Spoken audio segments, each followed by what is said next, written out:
Toulon is an interesting painting for me, and this is the first time I've really chronicled a piece in development. At the suggestion of a friend, a very good friend of mine, she suggested I chronicle the process of making a piece, and Toulon seemed like the perfect candidate for that type of documentary. The reason why, it was a really interesting work because I had this idea in the back of my head for many, many months, and finally it came to fruition. And it was a really interesting process because it was very formal. I really wasn't trying to make a statement, but in the back of my mind, I really wanted to make a really powerful statement, but wasn't really sure how to do it. And interestingly enough, Toulon became that really powerful statement. And it was very interesting because it was a combination of so many different influences. I was in my studio working on this idea of pieces of wood with art on the top.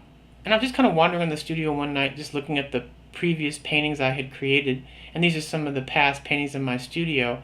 And I thought, how could I present or do something a little different? And we had these basically leftover chunks of wood.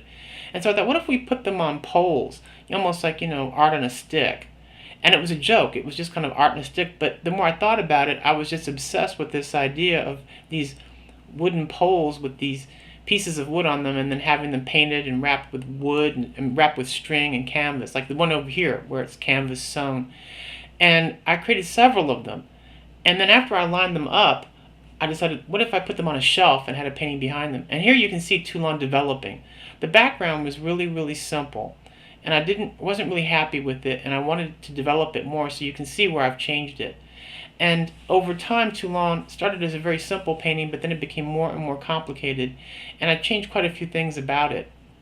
So this is showing you sort of a development of how a painting evolves, because the background was going to be even more simple than this, but it seemed like a cop-out, and I didn't think it was really going to work, and I wanted to really push myself and not just have a painting that was strictly formal. And that's why Toulon for me is such a big development, because it was a formal painting and a conceptual painting, and also a sculptural painting. So those were things that were really interesting to me, and taking this idea of these art on a stick pieces, putting them on a shelf, and then putting a canvas behind them just seemed like a really novel approach. And over time, it turned into something a lot deeper. Now, the brushstrokes came from so many sources, from French Impressionism, Post-Impressionism, and the love I have for looking at Claude Monet's water lilies in San Francisco when I was a child, many, many years ago, when I saw them and seeing these really thick brushstrokes creating these really thick colors. And I liked the immediacy of it. And what was wild about this painting to me was I was using these really small, almost dated, broken up paintbrushes. I have this fetish about keeping paintbrushes around in my studio, so I used these really small paintbrushes to make these marks. And they weren't created really quickly either. They were really slow. I mean, this whole process looks like it's really immediate, but it was a really slow process of mixing the color and putting layer after layer after layer of paint and letting the previous paintings come through. A little bit of dry brush, a little bit of the mediums that I use, quite a bit of dry brush actually. And then what was interesting was taking these pieces on a stick out, painting, then putting them back in to see how they looked. So the pieces weren't anchored into the base permanently. As you can see, you can move them out. So they weren't there permanently, so I could work on the back of the painting until I figured out how I wanted it. And then I'll probably mount them in there permanently. But for now, they're not permanently adhered. They can be moved and switched around. And the idea behind the pieces was that these three pieces that you see together were representing society. So they're like three people representing, or three shapes kind of symbolic of the human condition. And then the other one that was smooth was separated from the group. So it was the idea of isolation, the group identity versus the individual, and really a commentary on really group identities versus individual, being your own person. And in some ways, when you do strike out on your own, you become really different. You become quite different from other people because you're not following the group thought. And I think that's a really big issue in the United States right now. And I think there's a lot of controversy about group versus individual. And I remember reading in a magazine about Steve Jobs about how he was very much the individual, that he believed how he had a vision, he followed it, and was really determined. And I remember reading Ayn Rand's the Fountainhead many years ago. And the whole point of the story was about the individual, seeking his own vision and not willing to compromise at all, and how that's where innovation comes from. And that's always an interesting concept to me because, as an artist, to some extent, you do create your own vision and you have to really be true to that vision. And sometimes that means not compromising or not being part of a group. But at the same time, you want your work to appeal to people. You do feel that there's certain responsibilities. So it's always kind of a yin and yang. But I do know that this much about creativity. When it comes to art or developing something, for me at least, you do have to have that one person with that one vision. And if there are too many different voices trying to pollute that vision, I think you wind up with something that's really terribly compromised.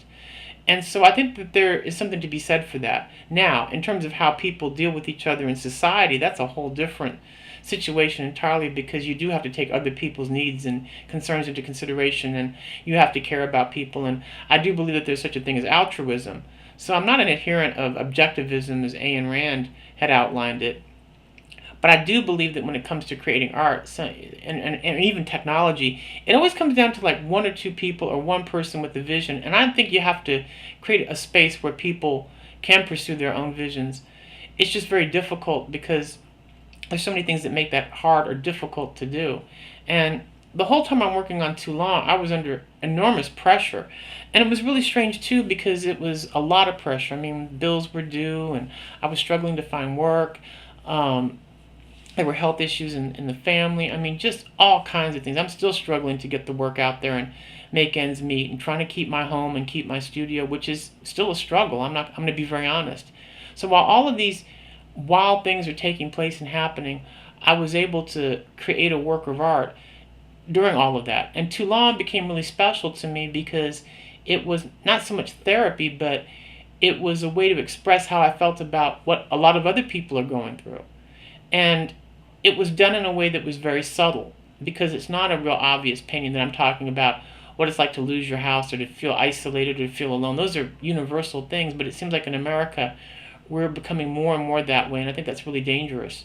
I think it creates a really dangerous society where if you have people just not feeling connected, all kinds of crazy things happen. And with all the money and concern about jobs and so few social services, I mean, I don't know if you live in Arizona or familiar with Arizona, but I've become really familiar with mental health issues and services, and it just seems like there's less and less concern for everybody and less concern for the group. And I think that's a really dangerous place to be. Yes, in art, having your own vision and being a maverick is one thing, but when you leave everybody to just do it on their own without support systems, I think that's bad on a societal level. So I do believe in social services and caring and trying to be concerned about making the effort to be concerned about other people in civic service and trying to think of society. And that's why Toulon was really interesting too, because it wasn't going to be a red, white, and blue painting. Ironically enough, it was finished at the end of July, which is really interesting. And what was really interesting to me about this painting was how much it is about America. The colors are red, white, and blue, liberty. I mean, that wasn't just symbolic. The painting really went in that direction without me planning that, because the painting, again, it was not going to be simply a red, white, and blue painting, but over time it evolved into that, and other colors just didn't seem appropriate. It really was interesting having this very limited palette and yet finding all this diversity in the shades of blue, the shades of red, and having the white. And the canvas is painted, by the way. What you see is not a white, unpainted canvas. It was toned in a white, pinkish, cream color, and then another layer of paint was added on top of it, and then layers upon layers, building it up over time. So it wasn't a thin painting. But I really did like working this way. It was really, like I said, it's something I had not seen before, and really wanted to sort of make an effort to do something like really, really different. And Toulon represented a lot of that. On another level, and this is probably totally unrelated to anything, but I had a relative who was a signer of the Declaration of Independence and the second U.S. president. I know, hard to believe, right?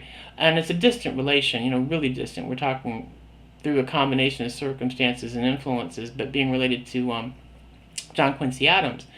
And I thought, this is really interesting. I'm making a comment about America, and what America is and what it means. And I thought Toulon was really indicative of that. And I thought it really expressed that. And using a French name for an American painting. And here we go with Toulon finally finished. So this was like the finished process there. And that was a real alarming situation, seeing it finally completed, because I was almost not sure how it was going to come out. I kept taking pieces out and putting pieces in. And finally, it just made sense when it was like this. And I said, I need to leave it alone. Also, you can see a big difference. I don't know if you noticed it or not, but on the railing, we'll get to that. The paint, it all came together. You can see layers showing through. So I didn't try to cover anything I had. I just kept adding and adding. And it was really a wild process to me, because it's not quite as arbitrary as you might think. It was really carefully orchestrated so that everything worked. There you can see the band at the top. It was originally all red. The bar was red. But I painted it blue at the very last moment because it didn't really work for me. So that was Toulon finished. And that gives you some idea of where I have been as an artist. Oh, we're not quite finished yet. There was some more. I forgot, I should know my own paintings better than that. I keep thinking that was a finished state, but I did add a little more to it to finally finish it. Yeah, there we go. I know it's a real subtle difference, but there were some more brush strokes added to the whole process of Toulon to finish it off, to give it that complete feeling. And there it is, with the blue on the top shelf. There you can see it, the blue. And it just made more sense that way. And it's a painting that gives me ideas about things that I would love to do in future paintings too. But I really wanted to chronicle the development of how I showed a painting, wasn't completely feeling that it was completely finished, and then finally the finished product, which is a raw painting. If you'd like to see more, and I certainly please, any kind of support you can give is appreciated, because it's a struggle here in Arizona to make art. But you can visit my website, or just give me a call for that matter, while my phone is still working. I know it's really that bad. I mean, it's a piecemeal operation here. But I really do appreciate you taking the time, share the news about my website, the work, and no matter what budget you have, if it's a couple of dollars, whatever, I'm sure there's something we can send you or work with you, because it really makes a difference. Thank you so much for supporting the arts. I hope you support mine. I really would appreciate it right about now. Have a great day.